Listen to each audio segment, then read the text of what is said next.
ശബരിമലയിലെ സംഘടിത സ്വർണ്ണ കവർച്ചയിൽ കോൺഗ്രസിനെതിരെ പോർമുഖം തുറന്ന ബി.ജെ.പി. ഇന്ത്യ സഖ്യത്തിന് നേരെ ചോദ്യങ്ങളുമായി സംസ്ഥാന അധ്യക്ഷൻ രാജീവ് ചന്ദ്രശേഖർ നേരിട്ട് രംഗത്തെത്തി.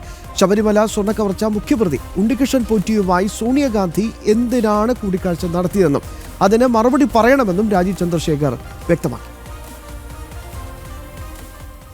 ശബരിമലയിലെ സ്വർണ്ണ കവർച്ചയിൽ കോൺഗ്രസിനെതിരെ പോർമുഖം തുറന്ന ഭാരതീയ ജനതാ പാർട്ടി. ശബരിമല സ്വർണ്ണ കവർച്ചയിലെ മുഖ്യപ്രതി ഉണ്ണികൃഷ്ണൻ പോറ്റിയുമായി കോൺഗ്രസിന്റെ ദേശീയ നേതാവും പാർട്ടിയുടെ മുൻ അധ്യക്ഷയുമായ സോണിയാഗാന്ധിക്ക് എന്തിനു കൂടിക്കാഴ്ച നടത്തിയെന്ന ചോദ്യമാണ് രാജീവ് ചന്ദ്രശേഖർ ഉന്നയിച്ചത്. സോണിയാഗാന്ധിക്കും ഉണ്ണികൃഷ്ണൻ പോറ്റിയും തമ്മിൽ എന്താണ് ബന്ധമെന്നും രാജീവ് ചന്ദ്രശേഖർ ചോദ്യമുന്നയിച്ചു. സോണിയാഗാന്ധി പാർട്ടി പ്രസിഡന്റ് ആവുമ്പോൾ കോൺഗ്രസ് ഭരിക്കുന്ന സർക്കാരായിരുന്നു കേരളത്തിൽ. എന്തുകൊണ്ട് എന്തായിരുന്നു എജൻഡ? ഈ സോണിയാഗാന്ധിന്റെയും ഉണ്ണികൃഷ്ണൻ പോറ്റി സ്വർണ്ണക്കൊള്ള ദല്ലാലായ ഉണ്ണികൃഷ്ണൻ പോറ്റിന്റെ മീറ്റിംഗിന്റെ കാരണങ്ങൾ അത് സോണിയാഗാന്ധി പറയണ്ടേ? ഈ സ്വർണ്ണക്കൊള്ള കഴിഞ്ഞ 10 കൊല്ലമൊന്നുമല്ല, ഇത് 10-15 കൊല്ലമായിട്ട് നടക്കുന്ന കാര്യമാണ്. ഇതിന്റെ ഒരു കൃത്യമായി 100% തെളിവാണിത്. ലീഡർ സോണിയാഗാന്ധി പറയണം, ഒരു ഉത്തരം തരണം. എന്തുകൊണ്ട്, എന്തായിരുന്നു എജൻഡ, ഉണ്ണികൃഷ്ണൻ പോറ്റിന്റെ റിലേഷൻഷിപ്പ് എന്താണെന്ന് കൃത്യമായി ഒരു മറുപടി തരണം. ജനങ്ങളുടെ ആവശ്യമാണ്. നിയമസഭയിൽ ഗവർണർ അവതരിപ്പിച്ച നയപ്രഖ്യാപനത്തിലെ കാര്യങ്ങൾ ഔദ്യോഗികമായി രേഖപ്പെടുത്താത്ത നടപടി ഭരണഘടനാ വിരുദ്ധമെന്ന് അദ്ദേഹം വിമർശിച്ചു. അസംബ്ലിയിൽ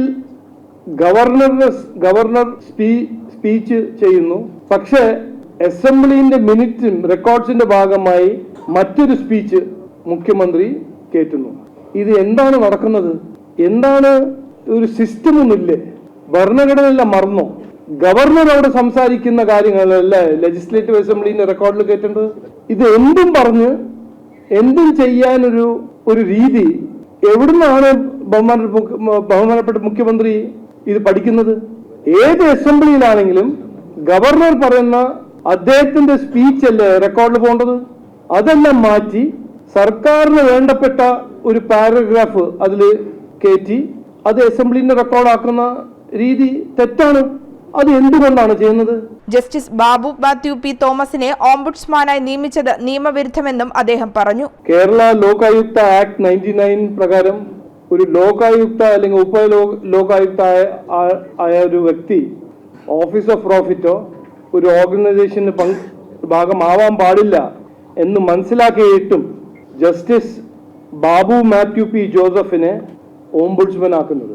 ജസ്റ്റിസ് ബാബു മാത്യു പി ജോസഫ് ഉപലോകായുക്തയായിരുന്നു. കേരള ലോകായുക്ത 99 ആക്ട് പ്രകാരം അദ്ദേഹത്തിന് ഒരു ഓഫീസ് ഓഫ് പ്രോഫിറ്റ് എടുക്കാൻ അനുവാദമില്ല. എന്നിട്ടും ബഹുമാനപ്പെട്ട മുഖ്യമന്ത്രി അതിനെ ലംഘിച്ച് ഇദ്ദേഹത്തിനെ ഓംബുഡ്സ്മാൻ ആക്കാൻ ശ്രമിക്കുന്നു. തിരുവനന്തപുരത്ത് നടന്ന വാർത്താ സമ്മേളനത്തിലാണ് ബി.ജെ.പി. സംസ്ഥാന അധ്യക്ഷൻ രാജീവ് ചന്ദ്രശേഖർ ഇക്കാര്യങ്ങൾ വ്യക്തമാക്കിയത്. ജനം, തിരുവനന്തപുരം.